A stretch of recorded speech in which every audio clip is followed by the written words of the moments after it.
खबर शामिल करते हैं हारून आबाद से ब्यूरो चीफ इमरान रशीद की रिपोर्ट के मुताबिक Bahawalpur district and session court ने अहम गैंग रेप का फैसला सुनाते हुए जुर्म साबित होने पर रेप केस में मुलव्वस चारों मुलजमान को सजाए मौत का हुक्म दे दिया। तफसीलात के मुताबिक मुलजमान ने रवां साल माह जनवरी में दौरान डिकेटी बहावलपुर के तहसील हासिलपुर के इलाके में तालबा को गैंग रेप का निशाना बनाया था।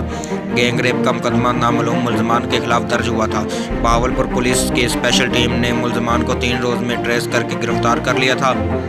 चारों मुलजमान को सजाए मौत पुलिस की पेशावाराना महारत मुलजमान न सिर्फ फौरी गिरफ्तार बल्कि बेहतरीन तफ्तीश तमाम मटेरियल और टेक्निकल शहादतों के साथ मुलजमान अदालत पेश किए गए। Imran Rashid, bureau chief, ADY news HD।